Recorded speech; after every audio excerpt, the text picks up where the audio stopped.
So here's the thing. I want to talk about one other thing that they talked about last night, and it really pissed me off. No, because nobody got it right about the striking workers in Detroit. And I know we have a news station in Detroit. Just hang on for a second. I don't know if I'm going to make friends or enemies, but just hear me out. I have no sympathy for the auto makers, the manufacturers. Why? Because they got into bed with the federal government in 2008 with the bailout. And they knew that they were never going to be able to extract themselves from it. And they had to dump things like the hydrogen car, which was way down the road. It was much more well-defined. There were already service stations. Shell was about to transform all of their service stations and carry hydrogen. But because, the green lovers and Barack Obama, and he wanted an electric. Why would you want an electric? When you can make the energy here in America, hydrogen, 100% clean, why would you want to go to a battery that has all kinds of problems, environmentally speaking, and you don't have the stuff to make them here in America? Why would you do that? Well, they got into bed. Congratulations, Chevy. You can start more fires than all of the Boy Scouts in America can ever start. So I have no sympathy for them. I have no sympathy for the United Auto Workers Union. Those guys went in deep for Joe Biden. Now, they held out for a while because they didn't like his policies on green, but they eventually gave all their money and all their support to Joe Biden. And what did they get? What did they get? Well, they got a hammer to the head for all of the workers.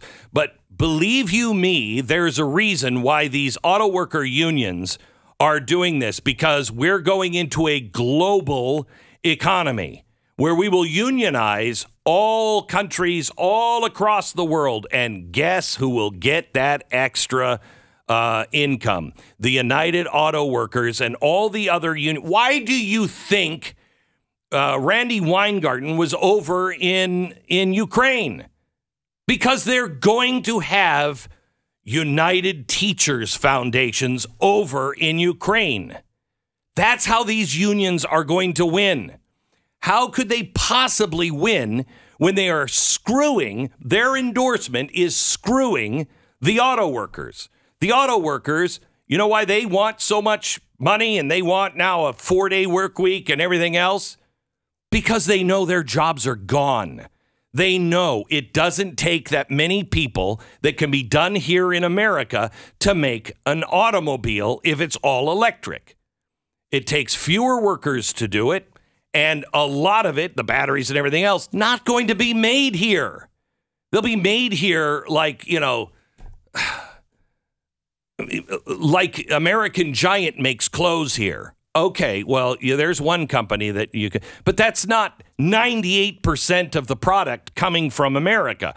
That's 1% of the product coming from America. And they know it. And they know it. But what does Joe Biden do? Now, remember, we bailed out the auto industry in 2008. That's what got them into bed. Now, to get them, Ford has lost $2 billion this year alone.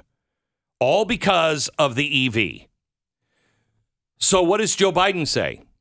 Joe Biden goes and says they need this pay raise. Well, I'm all for pay raises. I'm for pay raises because everybody's losing money because of inflation. But what causes inflation? Inflation is caused by the government just printing more money. So what are they doing? They are printing money so they can give the money to the big, Ford and Chrysler and everybody else. They can give these big bailouts to them, and they're subsidizing every car. If it's the car they want, they're subsidizing every car. So that's what's causing your inflation. Just that alone is enough damage. But they're doing that on everything. Everything.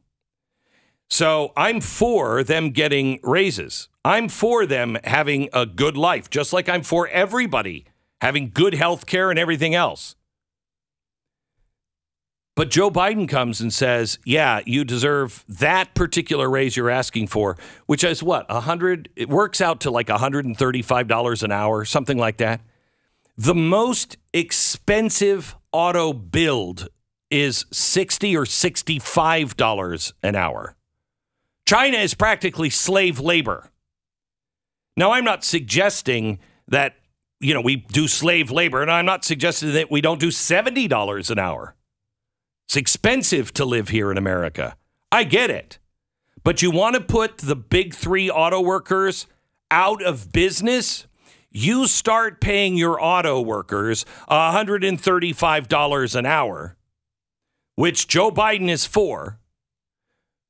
They'll have money, but the money that it will cost the average person to buy the car, how much more will that add to the price tag?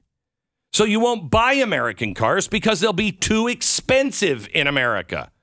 And so what will the government do? The government will make new incentives and print more money and try to offset that cost so you'll buy American. You're in the death cycle. You're in the death cycle right now.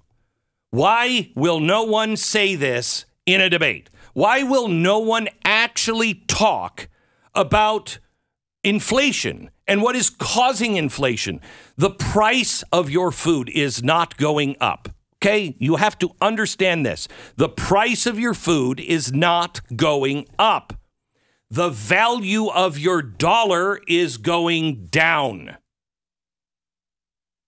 That's what's happening. Well, these people are getting rich off the backs of the American people. No, it takes more dollars to buy the same thing. It's inflation. Everything the government is doing right now is destroying our economy, destroying our dollar, destroying your ability to keep your head above water. And that is all Biden and this worthless bunch of economic geniuses who are doing things under different names that have always failed. Always failed. Would have liked to hear that last night. Would have liked to hear that. Instead of the placating of the unions and the placating of, and then just blaming. I'm sick of it. I'm sick of it.